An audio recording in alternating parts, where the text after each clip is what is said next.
Alors bonjour Monsieur Hervé Mariton, vous êtes le président de la FEDOM et on vous reçoit aujourd'hui dans le cadre de notre émission Regarde Actu. Bonjour. Alors on va rentrer tout de suite dans le vif du sujet avec un gros sujet d'actualité qui est le budget Outre-mer qui a été adopté à l'Assemblée nationale. Est-ce que les mesures qui ont été révisées par le gouvernement, qui ont été adoptées par l'Assemblée nationale et les nouvelles mesures insérées par le gouvernement vous satisfont-ils? Jamais à 100%, c'est la vie. La vérité est cependant que le débat budgétaire à l'Assemblée nationale a permis d'avancer de belles, et je dirais même de très belles manières. En particulier, des amendements parlementaires ont été retenus par le gouvernement dans le cadre du 49.3. Je prends un amendement extrêmement important qui est celui de la prolongation de la défiscalisation, l'aide fiscale à l'investissement jusqu'en 2029. Ça, c'est un très beau résultat. Je crois qu'il ne faut pas mégoter notre satisfaction pour les départements et les régions d'outre-mer. Que l'horizon de la défiscalisation soit ouvert jusqu'en 2029, c'est très précieux en termes d'investissement, en termes de préparation de l'avenir, en termes de préparation à la transition écologique, à la transition énergétique, à la transformation numérique, mais aussi sur des investissements plus traditionnels. Et ceci a aussi un impact pour le logement, ça a un impact pour l'emploi, pour les conditions de vie de nos concitoyens. Donc vraiment, ça c'est un amendement très heureux, très utile, qui a été proposé par des parlementaires, merci, retenu par le gouvernement, merci, et c'est une belle avancée. Ensuite, cet amendement, malheureusement, ignore la situation des collectivités d'outre-mer. Il est spécifique aux départements et régions. Ça, c'est plutôt une maladresse de procédure en première lecture à l'Assemblée nationale, et nous avons bon espoir qu'au Sénat, ce soit pour le coup l'ensemble des outre-mer qui bénéficient de cette prolongation de la défiscalisation. C'est extrêmement important. Il y a une autre bonne nouvelle, un progrès qui a été accompli par les déclarations du gouvernement sur la prise en compte des friches dans le cadre de la défiscalisation. Friches hôtelières, friches industrielles. Si on a un regard exigeant en termes d'écologie, eh bien, c'est important de ne pas laisser les friches à l'état de friches. Et c'est mieux de réaliser un projet hôtelier ou un projet industriel sur une friche hôtelière, sur une friche industrielle, plutôt que sur un terrain agricole. Jusqu'à présent, ces friches ne faisaient pas partie de la base de la défiscalisation. Le gouvernement, au banc, comme on dit à l'Assemblée nationale, donc s'est exprimé pour dire que dans la doctrine fiscale, il sera possible de faire évoluer cela dans le bon sens. Et ça, c'est vraiment quelque chose dont nous nous réjouissons. Voilà des apports positifs dans le cadre du débat budgétaire. Alors, au Sénat, quelles vont être vos priorités? Qu'est-ce que vous allez défendre justement pour que toutes les entreprises des Outre-mer soient satisfaites et la FEDOM également? On n'est jamais satisfait à 100% et vous savez, il y a tant à faire pour le développement des économies et des entreprises outre-mer. Mais d'abord, il faut qu'au Sénat, l'inclusion des collectivités d'outre-mer soit bien prise en compte par le gouvernement pour la prolongation de la défiscalisation. Il ne faut pas rester à un chemin partiel. Pour les DROM, c'est réglé. Il y a les autres territoires d'outre-mer qui doivent être pris en compte et ceci est ardemment attendu, en particulier dans les collectivités du Pacifique, mais pas uniquement, pour toutes les collectivités qui ne sont ni départements ni régions d'outre-mer. Ensuite, je souhaite qu'au Sénat, on puisse avancer sur la question du financement. Les entreprises ultramarines souffrent d'une insuffisance de fonds propres. Et nous avons suggéré un certain nombre de pistes d'amélioration de l'attractivité des différentes formules de financement de l'économie outre-mer, en particulier avec les fonds d'investissement de proximité, les FIP outre-mer. Et j'aimerais qu'au Sénat, la compétitivité de ces outils de financement des entreprises puisse être améliorée. J'aimerais aussi, nous aimerions à la FEDOM, que puisse être pris en compte un amendement permettant de poursuivre après 2022 un certain nombre d'aides publiques au bénéfice des entreprises en difficulté, en particulier dans le cadre de la défiscalisation. Il se trouve que des aides ne sont pas ouvertes ordinairement aux entreprises en difficulté, mais qu'il y a eu, en particulier à l'occasion de la crise Covid, une ouverture jusqu'à fin 2022. Nous considérons avec la crise que nous connaissons, en particulier dans le contexte de l'explosion du coût du fret, du renchérissement des matières premières, l'explosion des coûts de l'énergie avec la guerre en Ukraine, que ce dispositif puisse être étendu. C'est très important pour un certain nombre d'entreprises dans le domaine du tourisme, dans le domaine de l'aérien, qui ont absolument besoin que des aides publiques leur soient destinées, en particulier dans le domaine de l'investissement. Et pour cela, il faut un amendement permettant à ces entreprises, même quand elles sont en difficulté, de bénéficier de ces aides.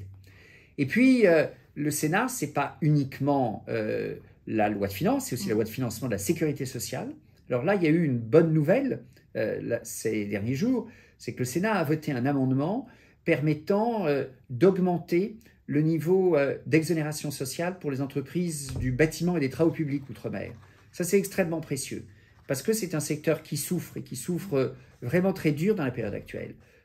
En effet, les contraintes liées à l'approvisionnement, les contraintes liées au renchérissement des matériaux, les contraintes liées aussi au coût de l'énergie, tout ça se cumule particulièrement dans le domaine du BTP qui souffre vraiment.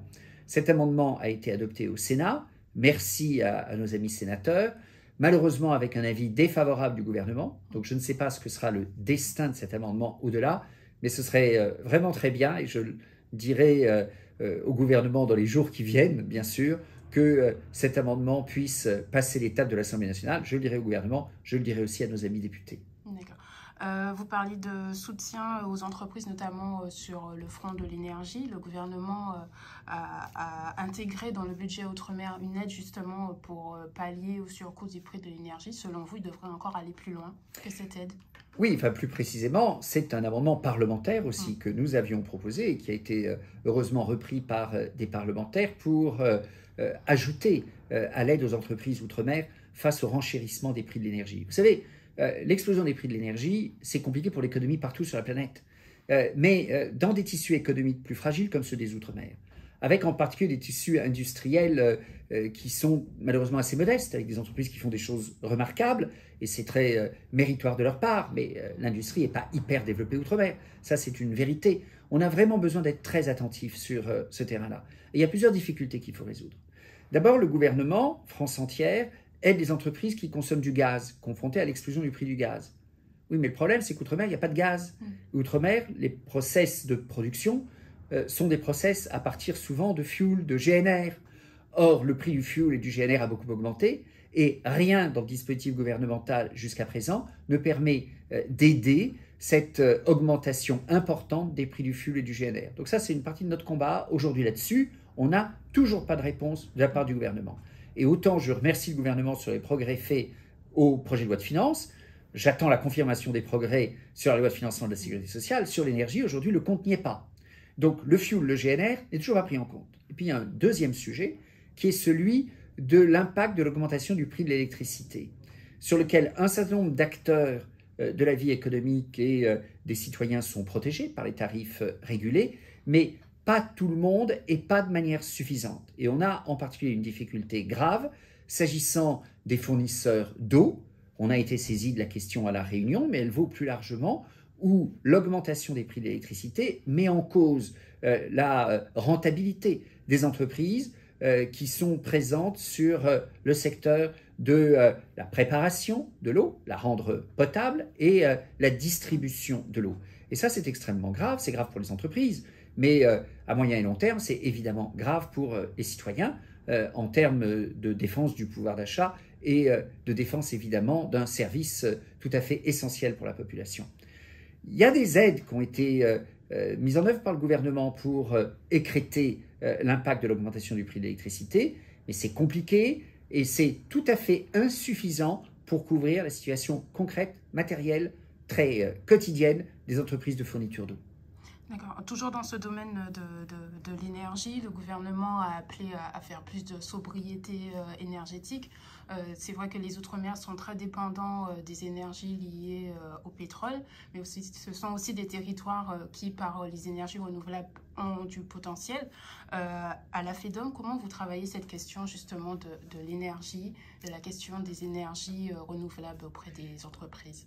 Écoutez, tout récemment encore, j'ai rencontré le secrétaire général pour l'investissement auprès du Premier ministre, qui est le patron du programme France 2030, des investissements pour préparer l'avenir. Eh bien, oui, la transition énergétique, c'est quelque chose d'essentiel outre-mer. C'est à la fois une opportunité et une contrainte, parmi les contraintes de la vie, mais une contrainte forte et importante pour nos entreprises et plus globalement pour les outre-mer. La vérité aujourd'hui, c'est que les outre-mer ont un bilan carbone qui est assez lourd, parce que d'abord, l'énergie est peu décarbonée, beaucoup d'énergie d'origine fossile, que ce soit l'électricité ou les carburants pour les véhicules utilitaires, pour les avions, et puis par ailleurs beaucoup de produits importés.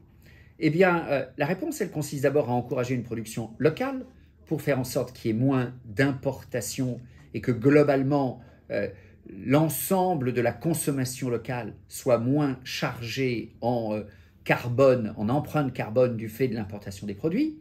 Et deuxièmement, en encourageant l'évolution du mix énergétique.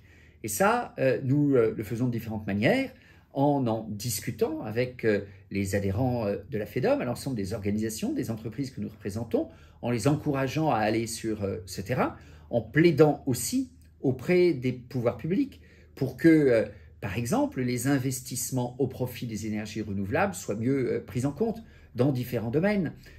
Énergies renouvelables et globalement l'ensemble des énergies décarbonées. Nous sommes très heureux qu'un certain nombre de projets se développent actuellement, par exemple dans le domaine de l'hydrogène, c'est une bonne chose. Il y a aussi des projets dans le domaine de l'éolien, mais nous regrettons que dans le domaine du solaire, il y ait aujourd'hui un regard beaucoup trop restreint sur ce sujet. Je prends un exemple.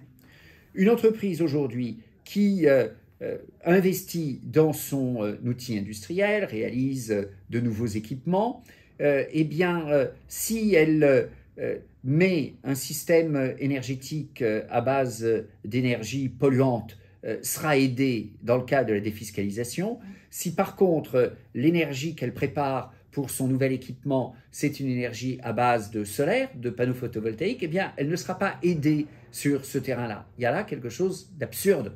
Le photovoltaïque est regardé avec d'infinies précautions outre-mer.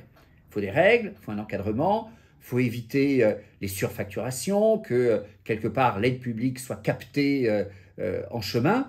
Mais très franchement, c'est évidemment des territoires sur lesquels il y a un potentiel considérable de développement de photovoltaïque, soit du photovoltaïque mis sur le réseau, soit du photovoltaïque en autoconsommation industrielle, entreprise, ménage. Et là, il faut débrider le système. Il y a des progrès considérables à faire. Et aujourd'hui, la législation, la réglementation ne sont pas au rendez-vous, malheureusement. D'accord. Sur cette question, sur toujours la question de l'énergie, j'ai vu dans les différentes communications que vous apportez, vous comptez aussi lancer des séminaires autour de cette question. Alors, comment ça va se passer, ces séminaires? Pour nous, les transitions, vues de la FEDOM avec nos entreprises, nos organisations, transition écologique, transformation numérique, transition énergétique, c'est tout à fait essentiel parce que c'est un sujet en soi. On est en plein COP27. Les Outre-mer ne sont pas étrangères à ce sujet. Oui, il faut réduire l'empreinte carbone. Oui, il faut améliorer le mix énergétique. Donc c'est une contrainte, mais c'est aussi une vraie opportunité. Les Outre-mer sont éminemment des territoires qui peuvent être exemplaires dans la République, mais pour la planète entière, en termes de production d'énergie décarbonée, et en particulier d'énergie renouvelable. Eh bien, nous souhaitons engager des réflexions avec les différentes parties prenantes, nos adhérents, les entreprises, mais aussi les élus, mais aussi le régulateur, enfin l'ensemble des partenaires concernés, l'État éminemment, mobiliser les initiatives avec des entreprises en Outre-mer, avec des entreprises qui peuvent être aussi des entreprises ici en métropole, qui peuvent participer à des projets. C'est le cas par exemple aujourd'hui avec Meridiam en Guyane, sur un projet hydrogène et par ailleurs un stockage à base d'électricité photovoltaïque. Tout ça est tout à fait intelligent. Eh bien, nous souhaitons mobiliser tout cet écosystème. Parce que ce n'est pas un petit pas qu'on peut faire, c'est un pas tout à fait considérable. Et ce pas considérable, on souhaite l'encourager avec des séminaires sur le terrain au premier semestre 2023, un pour le bassin atlantique, un pour l'océan Pacifique, l'océan Indien, pardon, et probablement 2 séminaires compte tenu des distances justement dans le Pacifique, Nouvelle-Calédonie et Polynésie française. Dans chacun de ces territoires et de manière différente, en Guyane, je viens de parler d'un projet hydrogène photovoltaïque, mais il y a d'autres projets, heureusement, parfois des gros projets, parfois des plus petits projets, aux Antilles, mais aussi à Mayotte, à La Réunion, à Saint-Pierre-et-Miquelon, en Polynésie française, en Nouvelle-Calédonie, sur d'autres territoires, il y a vraiment, je crois, un potentiel considérable en termes d'énergie renouvelable et plus largement pour réussir la transition énergétique. Alors, lorsque vous êtes sur le terrain et que vous êtes auprès de vos adhérents, ce défi de transition énergétique, comment ils l'accueillent parce qu'il y a aussi le défi de développer le territoire. Est-ce que c'est un dilemme pour eux ou c'est un thème qu'ils acceptent facilement et qu'ils comprennent facilement? Ben, je pense que le thème est compris parce qu'il y a objectivement une nécessité. Enfin, c'est une réalité de la vie, c'est une contrainte. La transition énergétique est une nécessité. Ensuite, je constate que, heureusement, pas mal d'entreprises sont attentives à préparer leur propre stratégie. Mesurer l'empreinte carbone, par exemple, d'une entreprise. Alors, il faut être clair, c'est plus facile à engager comme démarche pour un grand groupe que pour une très petite entreprise. Mais il faut que ce travail soit mené avec les uns avec les autres, sans doute plus accompagné s'agissant des plus petites entreprises. Et puis, chacun peut se poser la question, par exemple, de la part qu'il peut prendre à de la production locale en termes d'énergie. Je viens d'évoquer la question du photovoltaïque. Il faut ensuite que le cadre soit satisfaisant. Et puis, ce sont des contraintes, mais ce sont aussi des opportunités d'affaires pour des petites entreprises et pour des plus grandes entreprises. Et tout ça doit être regardé de très près. Je pense qu'il y a vraiment des choses tout à fait remarquables à faire. Et puis, c'est aussi une opportunité pour les jeunes outre-mer. Aujourd'hui, il y a un souci considérable outre-mer. J'ai parlé de la transition écologique, de la transition énergétique, de la transformation numérique. Mais il y a un vrai enjeu sur les compétences, la transformation, l'évolution des compétences, l'emploi des jeunes, le maintien ou le retour des jeunes, ou l'arrivée de nouvelles jeunes compétences sur le territoire. Je pense que s'il y a un horizon ambitieux en termes de transition énergétique, ça, pour le coup, ça donne envie.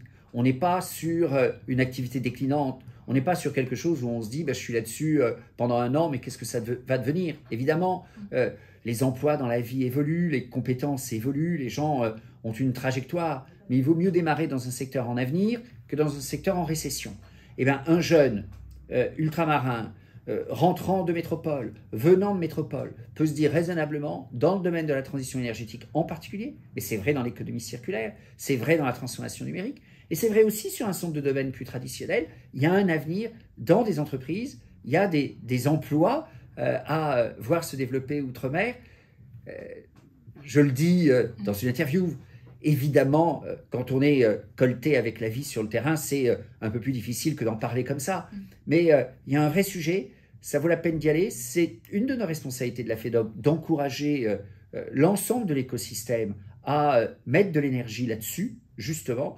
Et c'est notre job aussi à la FEDOM de faire en sorte que du côté des pouvoirs publics, entre autres, toutes les mesures utiles, nécessaires puissent être prises et que vraiment il y ait un véritable élan. Je crois qu'on a autour de ces rendez-vous, en particulier celui de la transition énergétique, un vrai coup de rein possible et une vraie réussite en objectif à l'horizon pour les entreprises des Outre-mer. D'accord, très bien. Sur la question, on va passer maintenant sur la question du pouvoir d'achat. Le 15 novembre, il y aura l'Oudinot du pouvoir d'achat. Quelle ligne la FEDOM, parce que vous êtes entretenu avec le ministre délégué aux Outre-mer, Jean-François Carenco, quelle ligne vous avez défendue auprès du ministre sur ce thème? D'abord, la FEDOM est consciente, qui ne le serait pas, qu'il y a un différentiel de prix important entre les Outre-mer et les prix en métropole. Nous trouvons donc parfaitement légitime et justifiée la démarche qui est celle du gouvernement pour encourager une modération sur les prix, avec en particulier un regard sur le bouclier qualité-prix. Ce que nous disons aussi à la FEDOM, c'est que ça n'est pas une réponse miracle, et c'est une réponse intelligente et utile dans le court terme, ça n'est pas une réponse suffisante dans le long terme.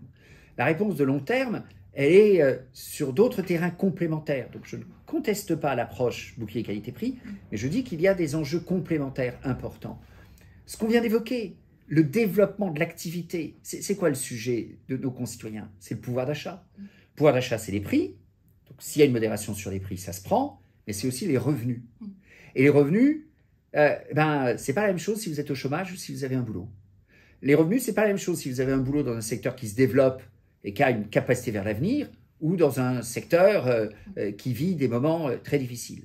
Et donc, tout ce qui va vers l'activité et vers l'emploi, c'est une réponse aussi à la vie chère. Ça, c'est un point tout à fait essentiel de notre point de vue. Et sur la vie chère, encore une autre dimension, qui est celle de la production locale, de l'autonomie alimentaire.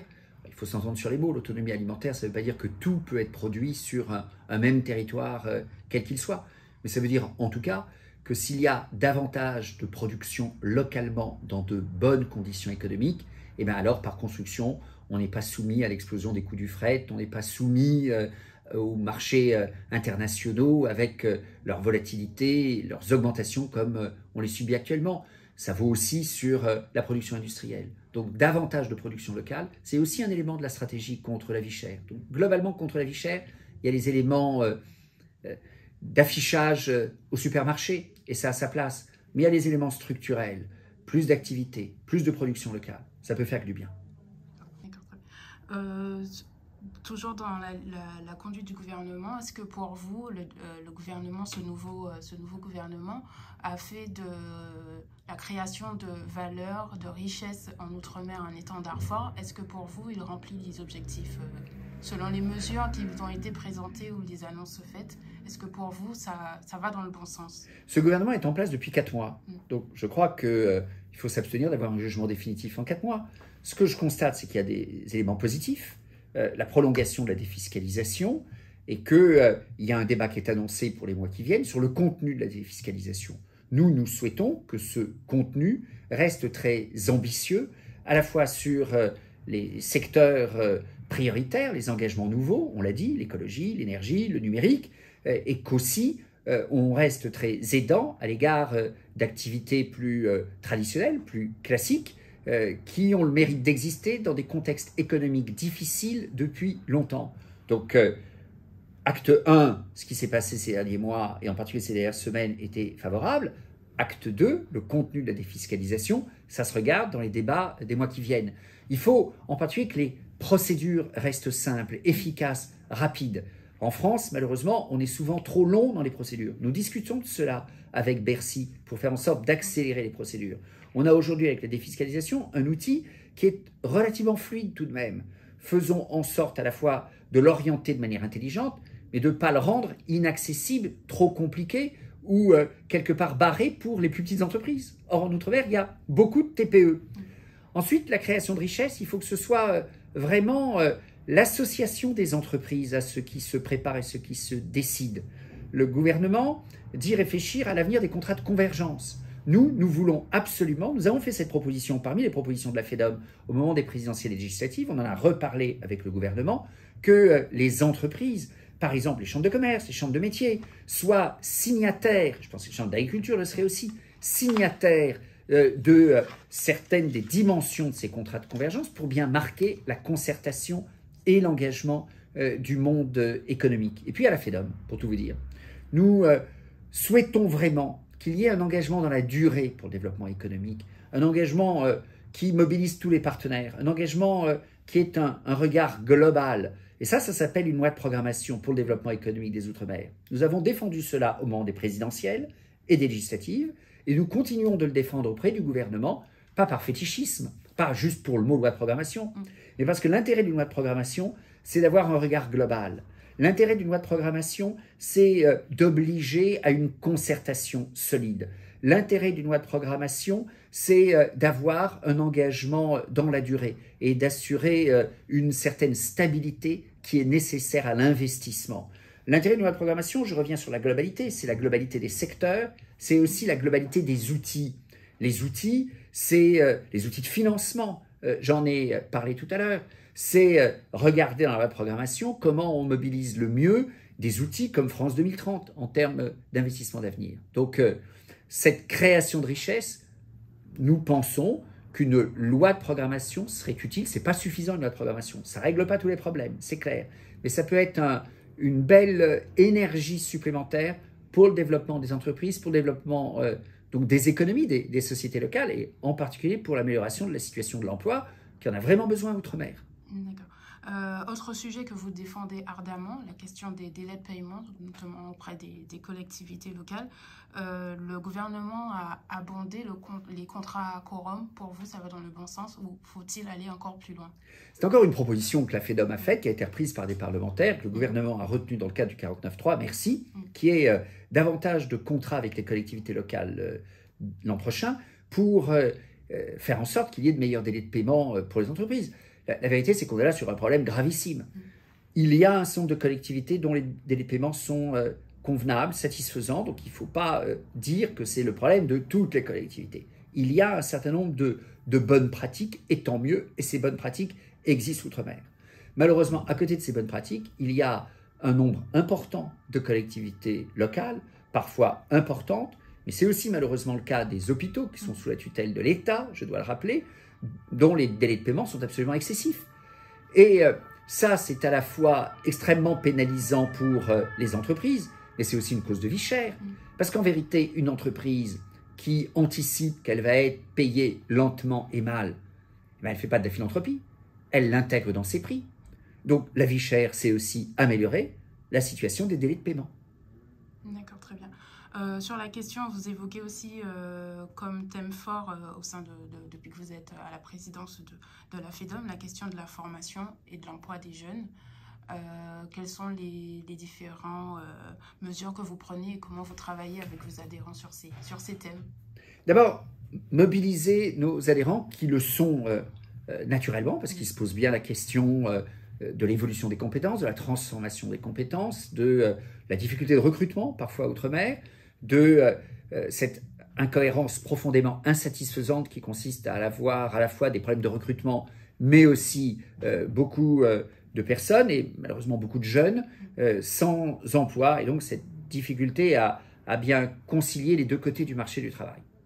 Je le disais tout à l'heure, je le reprends, un engagement fort vers les secteurs d'avenir, je pense que c'est bon pour développer l'emploi des deux côtés. C'est bon parce que ça amène des propositions sur le marché du travail, c'est bon aussi parce que c'est motivant pour les jeunes et à différents niveaux de qualification. Demeurant, ces transitions, il faut en effet y être très attentif outre-mer pour faire en sorte qu'elles profitent à différents niveaux de compétences au marché local de l'emploi. Pour prendre un autre exemple, l'apprentissage. Mais l'apprentissage peut aussi d'ailleurs jouer sa part dans ces transitions et dans les secteurs nouveaux de l'économie.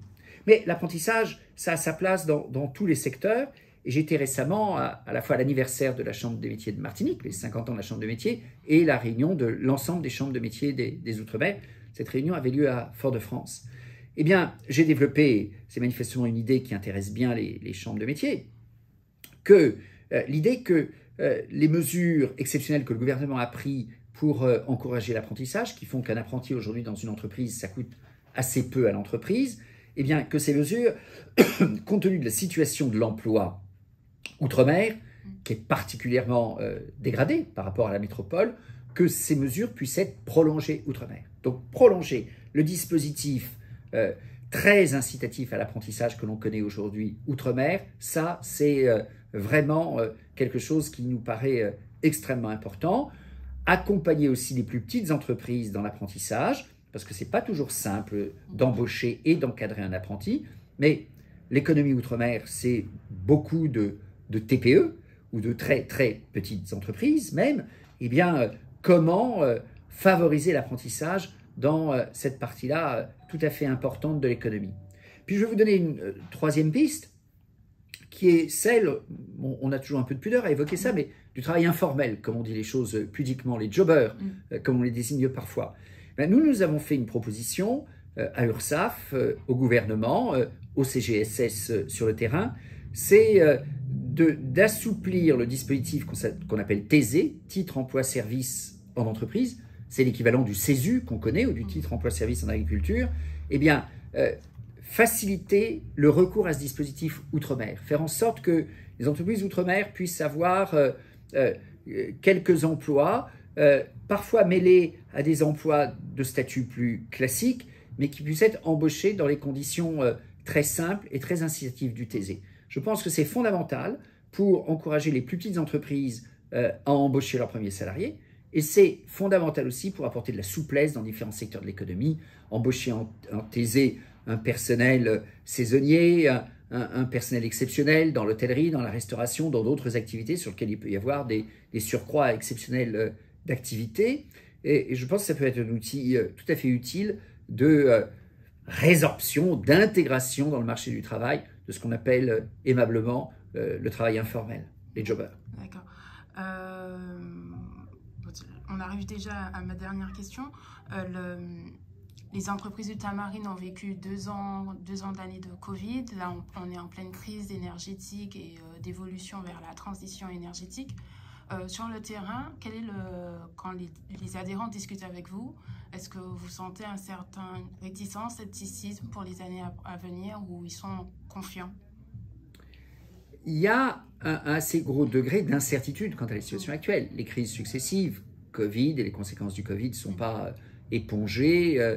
La crise ukrainienne, il y a par ailleurs la conscience qu'il y a un certain nombre de difficultés, y compris des difficultés financières d'entreprises, qui ont pu être gelées pendant la période Covid, et un peu plus, grâce en particulier au PGE, les prêts garantis par l'État, et le risque que les accidents d'entreprise, que les défaillances d'entreprise, qui ont été peu nombreuses pendant la période Covid, gel de la situation, que ces difficultés soient beaucoup plus nombreuses dans la période qui vient. Donc cette inquiétude, elle existe. C'est l'entreprise elle-même qui peut être menacée, mais c'est son fournisseur qui peut se retrouver avec une ardoise parce qu'il a une fourniture à un moment qui n'est pas payée, et ça peut contribuer à une forme de dépression de l'économie. On a globalement, sur l'ensemble de la planète, un risque de récession dans les mois qui viennent. Je crois qu'on est aussi conscient de cette difficulté outre-mer, et donc on a un problème au fond entre un climat ambiant qui n'est pas très rose en vérité, et par ailleurs de vrais enjeux d'avenir qui sont à la fois des nécessités et de vraies opportunités, et particulièrement outre-mer, ce que j'ai dit sur l'énergie, l'écologie, l'économie circulaire, le numérique. Il y a les deux à la fois en vérité. Et donc nos adhérents, et c'est évidemment variable selon les secteurs, mais aucun secteur n'est dispensé de réfléchir à son évolution numérique. Aucun secteur n'est dispensé de réfléchir à son évolution en termes d'énergie utilisée, y compris pour payer moins cher la facture d'électricité. Aucun adhérent ne peut se dispenser d'une réflexion sur le recyclage et l'évolution de l'écologie. C'est vrai du tourisme, mais c'est vrai de l'industrie, et c'est vrai des gens qui sont directement dans le numérique, c'est vrai du transport, c'est vrai de tout le monde. Eh bien, on sent bien qu'il y a les deux à la fois. Ce qui crée une situation assez complexe, intriquée, mais sur laquelle je trouve qu'heureusement on voit le ressort qu'ont les hommes et les femmes qui animent les entreprises, et puis leurs collaborateurs.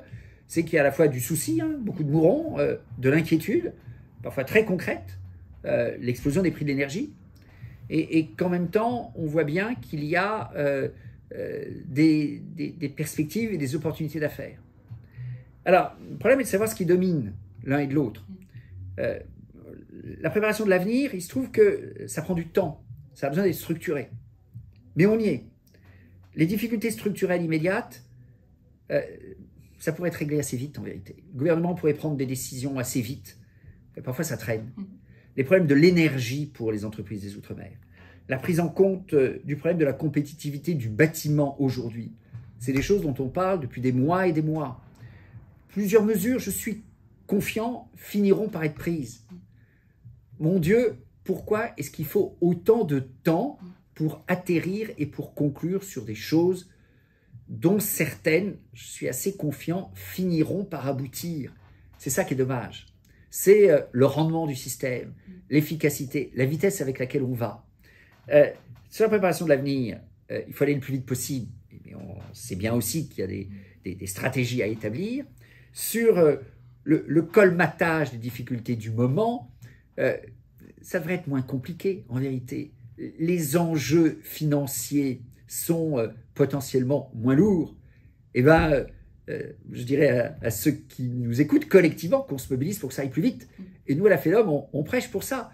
Et entre autres, on attend du gouvernement qui a pris un certain nombre de bonnes mesures ces dernières semaines, et je l'en félicite et je le remercie, que sur un certain nombre de difficultés bien identifiées et qu'on connaît bien, s'il vous plaît, allons aller plus vite. D'accord.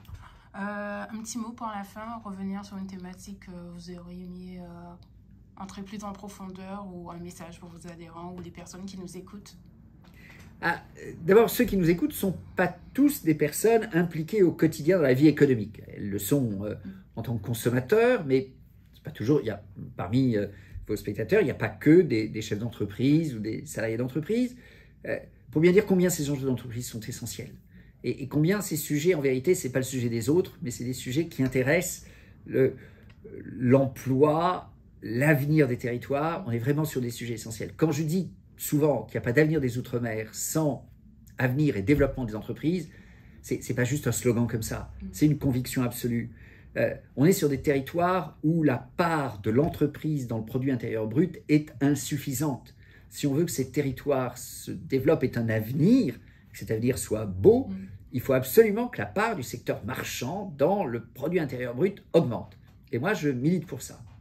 Et avec optimisme, parce que je pense qu'il y a matière à, mais que ce soit les stratégies d'avenir, que ce soit les difficultés conjoncturelles, et pour certaines structurelles, les financements, il faut des idées. Et donc nous, à la FEDOM, on est prêt à capter toutes les idées qui viennent, à les analyser, à les discuter, à en retenir, à ne pas en retenir d'autres, mais en tout cas, on a besoin d'idées. On est là pour plaider ces idées auprès des pouvoirs publics, en particulier auprès du gouvernement. Et il faut être capable d'aller vite, pas faire n'importe quoi. Mais le temps, c'est de l'argent. Si on met trop de temps à préparer une saison touristique, et on l'a vu un peu pendant la période Covid, la lenteur des décisions prises par l'État à ce moment-là, eh ben on prend le risque de louper la saison touristique qui vient. On a voulu encourager la croisière avec des mesures sur le duty-free. Le gouvernement a mis trop de temps à arriver sur de bonnes réponses à cela. Les problèmes du coût de l'énergie. Messieurs, mesdames du gouvernement, allons plus vite. Voilà. Outre-mer comme ailleurs, mais Outre-mer, il ne faut pas l'oublier, le temps, c'est de l'argent. On a besoin de prendre de bonnes décisions, mais il ne faut pas traîner. On est dans la saison budgétaire, elle a sa limite. C'est la fin de l'année 2022 pour préparer 2023. Charges sociales dans le BTP, aide aux entreprises en difficulté, défiscalisation pour l'ensemble des territoires d'outre-mer. Il faut que tout ça soit bouclé avant la fin de l'année. Et puis ensuite, on a quelques mois pour préparer une belle loi de programmation pour le développement économique des outre-mer, j'espère. D'accord. Merci beaucoup, Monsieur Martin. Merci à vous. Merci.